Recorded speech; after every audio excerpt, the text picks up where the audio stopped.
A ver, imagina esto. Te condenan por un delito, apelas y te vuelven a condenar. Tienes dos sentencias en tu contra, pero de repente, ¡pum!, pagas una plata y el caso desaparece por completo.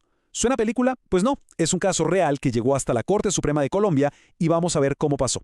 Esa es la gran pregunta, ¿no? ¿Cómo es posible algo así? Para entenderlo, tenemos que irnos al principio de todo, a la raíz de este enredo legal. Todo empieza con un hecho muy claro. Un hombre fue a juicio, y sí, un juez lo declaró culpable, condenado, punto. Pero, como suele pasar, su defensa apela. El caso sube de nivel, llega al Tribunal Superior de Bogotá y ¿qué creen que pasó? Lo mismo. Vuelven a revisar todo y confirman. Culpable. Ya son 2 condenas. Y aquí es donde la historia se pone extraña. El caso llega a lo más alto, a la Corte Suprema, y uno esperaría que analizaran la apelación, ¿cierto? Pues no, la Corte simplemente dijo, se acabó, caso cerrado, la acción penal extinguida. O sea, ¿cómo es que 2 condenas firmes de 2 tribunales distintos se esfuman así como si nada? Para entender esta decisión, que parece de locos, hay que retroceder, volver a la deuda y a la denuncia que lo empezaron todo. Ok, los protagonistas. Por un lado, Carlos Andrés Vanegas Medina, el acusado. Por el otro, Yenis Lilian Ramos Albino, la mamá de su hija y quien lo denuncia. El delito, inasistencia alimentaria. La denuncia se puso formalmente el 22 de agosto de 2019. Y ojo, no estamos hablando de que se le olvidó pagar un mes. Miren esta línea de tiempo. Es un patrón que se repite y se repite, por años. Meses de 2016, 2017, 2018 y 2019. Simplemente la plata para la manutención de su hija no llegaba. Tantos incumplimientos, obviamente, sumaron una deuda. Para 2019 ya eran más de 6,5 millones de pesos. Y esa cifra, ese dinero, fue la chispa que encendió todo el proceso penal. Con la denuncia y la deuda claras, la maquinaria judicial se puso en marcha. Vamos a ver el paso a paso que lo llevó a esas 2 condenas.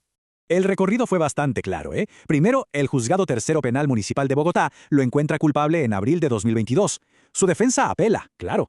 7 meses después, en noviembre, el Tribunal Superior de Bogotá revisa el caso y, lo mismo, ratifica la sentencia. 2 tribunales, un mismo veredicto, culpable. Y la condena no era cualquier cosa, ¿eh? Hablamos de 32 meses de prisión, una multa de 20 salarios mínimos y además la prohibición de tener cargos públicos.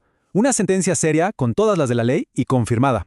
Y justo cuando todo parecía ya decidido, sellado con 2 sentencias, aparece un factor sorpresa, algo que no estaba en el tablero al principio del juego, pero que lo cambió absolutamente todo. Y aquí está el Game Changer, una nueva ley. Resulta que mientras el caso avanzaba, el Congreso aprobó una legislación que, sin saberlo, se convertiría en la llave para resolver este enredo. Esta ley le da mucha más fuerza a una figura llamada reparación integral. A ver, ¿qué es eso en español sencillo? Significa que para algunos delitos, si el acusado le paga a la víctima y la compensa por completo por el daño que le hizo, el caso penal se puede acabar. Así de simple. Y aquí está el detalle clave, la letra pequeña que lo cambió todo. El nuevo artículo 78A lo dice con todas sus letras. Para el delito de inasistencia alimentaria, la acción penal se termina si hay reparación integral. O sea, estaba escrito. No había forma de ignorarlo.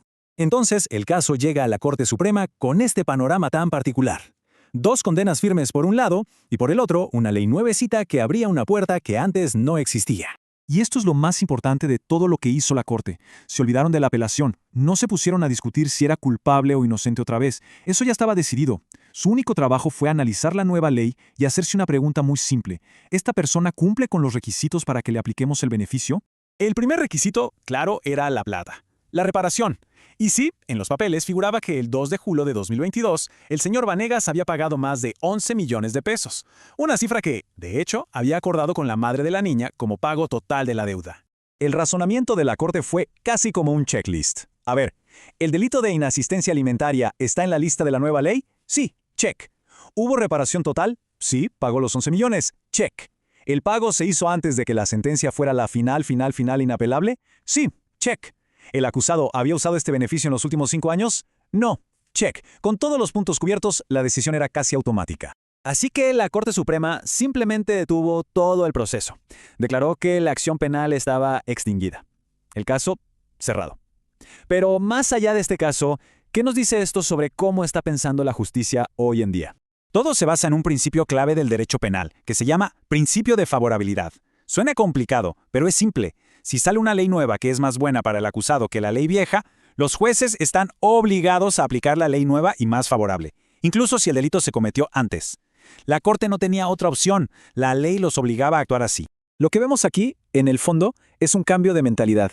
Para ciertos delitos, el Estado parece estar diciendo, mira, ya no me importa tanto el castigo, la cárcel, la multa. Lo que ahora prioriza es que la víctima reciba su compensación, que se repare el daño. La deuda más importante ya no es con la sociedad, sino directamente con la víctima. Y todo esto nos deja con una pregunta bien interesante para pensar. En delitos que tienen que ver con dinero, como este, ¿es mejor para todos que se pague la deuda y se cierre el caso en lugar de buscar un castigo? Este caso nos muestra que, para la ley colombiana, la balanza se inclina cada vez más hacia esa idea.